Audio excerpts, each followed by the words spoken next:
Hey everybody, this is Anna with Adventures with Anna. Welcome back to my craft room. Things don't look quite right. I've only got 2 lights on. I don't have the 3rd one on, so it might be a little dark on the side. I'm tired. I am suffering from a serious case of dragon butt syndrome. I won't say that we were busy, but apparently we were and didn't even realize it. But however, I did get quite a bit accomplished this week. But first, before we get into that, I was checking here and I noticed that I had screenshotted a question that one of my viewers had asked me, and this was back on August 13th that this question was put in the comments. This is from Left is Right Crochet with Sandy. She said, question, do you do craft fairs outside of the COVID restrictions? If so, do you do it for profit, social interaction, or other? Do you believe craft fairs to be profitable? How long have you been doing them? County fairs or county/state fairs, how long have you been doing them? Again, outside of COVID. Have you learned from entering fairs? And she said thanks, and she looks forward to more videos.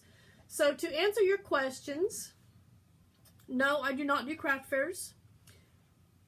I don't like to make that much stuff up ahead. I have tried selling things in our retail shop. I did pretty good starting out, but it kind of fizzled off, so that's why I have a lot of extra hats and a lot of extra bags, because that's mainly what I made to sell. I have made some amigurumi. I have sold all of the amigurumi that I made to actually sell. And all of that, except one item, has been in our retail shop. I have made quite a few dice bags that I have been able to sell at our retail shop and at our restaurant, which we also do gaming, so dice bags, that's what they go for. I've sold quite a few of those. I sell them pretty cheap because I use scrap yarn for them for the most part. So that's... Oh, and the farmer's market. I tried the farmer's market this year. I went on Tuesday afternoons because our local farmer's market, which is still going on by the way, does Tuesday afternoons and then Saturday mornings. Saturday mornings would interfere with both businesses, so I opted not to do Saturday mornings. I did Tuesday afternoons for 3, maybe 4 weeks, but it just, people coming on Tuesdays were looking for vegetables. They'd get out of their cars and say, anybody got tomatoes or whatever, and if nobody said yes, they'd get in their car and they'd leave. Very few people actually came all the way down to where I was set up.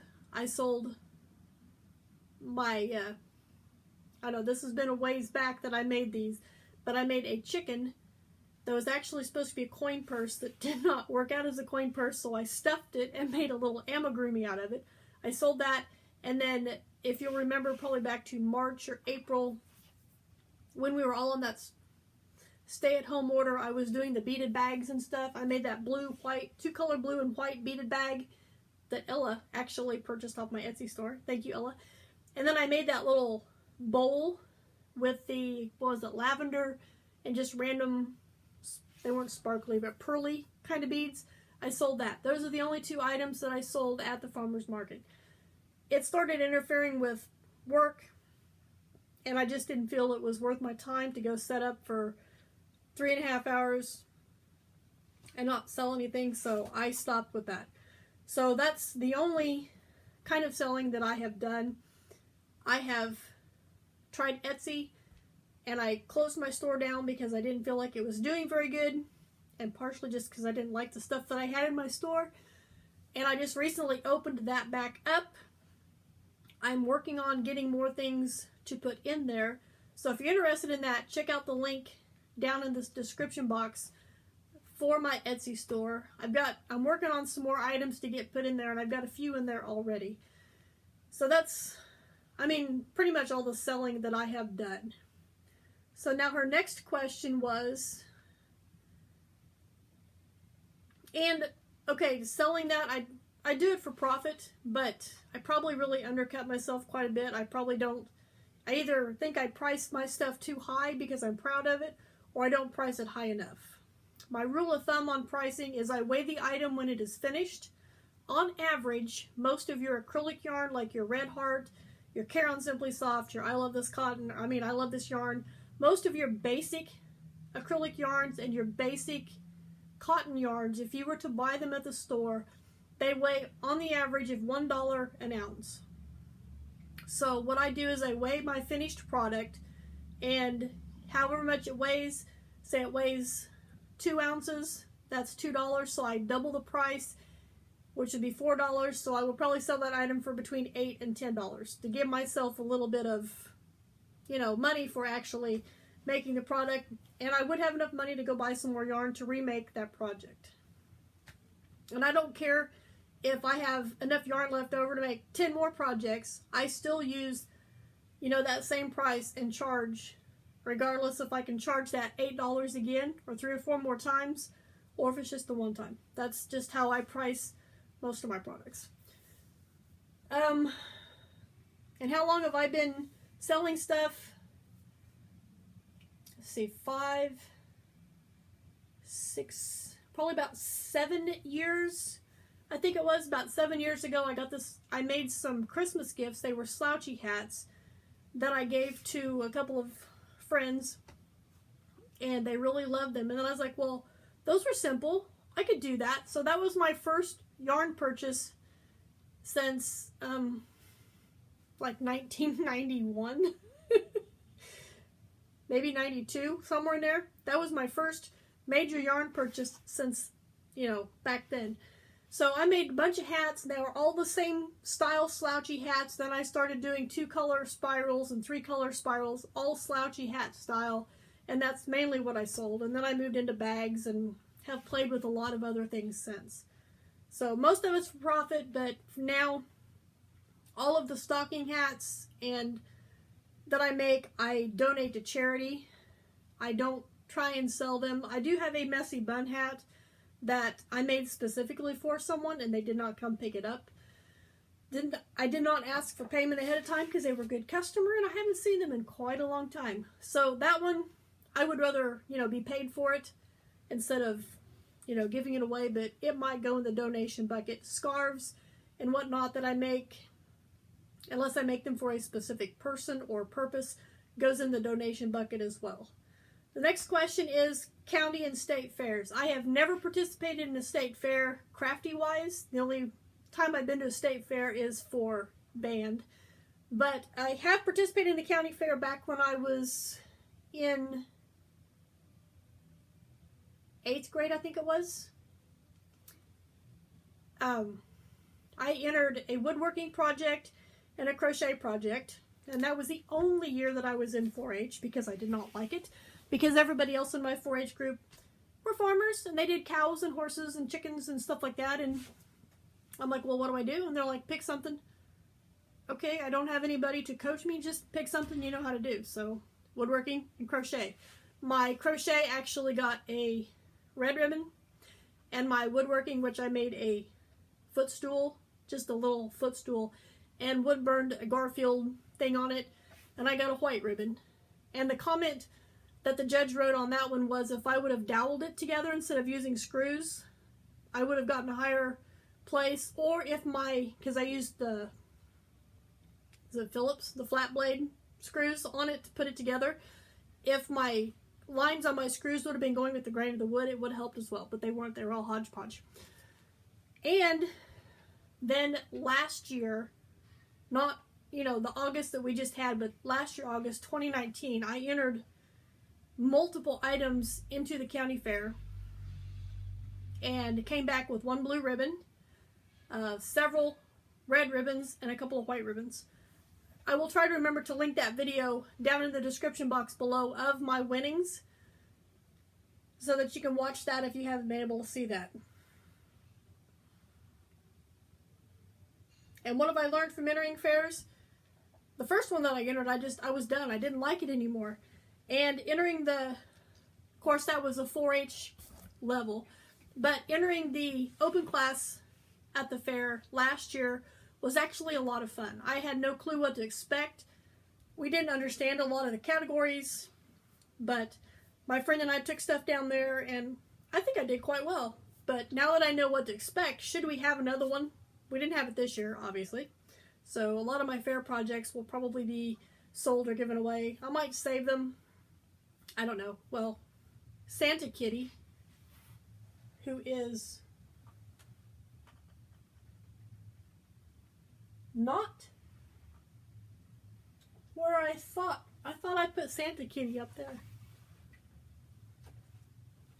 I don't know what I did with Santa Kitty. Anyway, Santa Kitty will definitely be for a fair project. But other than that, we'll see what happens next year. And if it arises where they do have the fair, I will probably have some entries for that fair.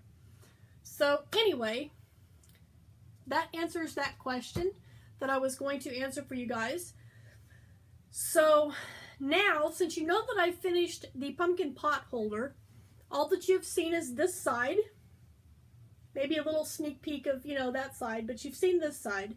I thought I would show you my complete finished object. And you notice the ends are woven in. There is my pumpkin pot holder. And I must say, on Instagram, this has gotten a lot of likes. I think last time I counted, there was 27 people that have liked my picture. I'm impressed. I think that's almost a record for me on Instagram. But anyway, this is double thick, like I showed you in the video. And it is very squishy and makes a wonderful pot holder. This is the same style that I made for my son here a while back. It's been after May, when we were allowed to get out and go places. But he really likes his pot holders. He uses them all the time, and they've stood up, so I guess I do a pretty good job. But the pumpkin pattern was just one that I found on Pinterest. It was just a cross-stitch pattern, and I made my own canvas and cross-stitched it on there and put the two pieces together. This will be going in my Etsy store, hopefully sometime this week, if I get a chance to take a picture of it and put it in there. If you haven't checked out my Etsy store, I'm going to put a link down below, like I said earlier. So go check that out. And the other thing, I am like so close to getting my kitty cat bag done. I'm not going to show you the kitty cat bag because all I have left is the two handles to make and put on the kitty cat bag. I think, you guys, I have completely outdone myself. I thought Radar Kitty, which I had in the fair entry, if you'll watch that video, like I said, I'll put a link in the description box below. Radar Kitty got first place. If you don't know what I'm talking about, if you watch the video, you will completely understand Radar Kitty, especially if you've seen MASH. But anyway, I have completely outdone myself. This kitty cat bag surpasses Radar Kitty. I want to make more. I realize I started this back in like March, April, somewhere in there. I haven't worked on it continuously. I put down because I got mad at it, didn't want to do it. It wasn't working for what I want to do, but I'll tell you that story when I show you the actual completed bag. I have had so much fun doing this. I want to do it again with a different cross-stitch pattern. But here is handle number 1. It's kind of curly because I had it on the bag earlier. Here's handle number 1. And here is handle number 2, work in progress. I think I have about 10 or 15 rows to go, give or take. And then I can assemble, assemble the handles on my bag.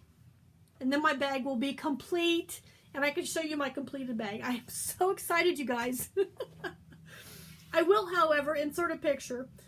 You guys mentioned in the comments that you wanted me to cross-stitch my name, which is Anna, A-N-N-A, on one of the panels of the bag. Well, I did that.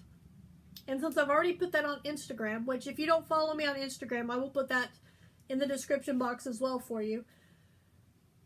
I did that, and it is so absolutely adorable. My son, who sent me the original picture of the letters, seen it, and he was like, "That is so cool, Mom. I really like it." So I figure you guys would like it as well. I want to thank you guys for joining me here in the craft room. Make sure you check those links out down below. and check back with me tomorrow because I'm pretty sure I'll have that kitty cat bag finished and I cannot wait to share it with you.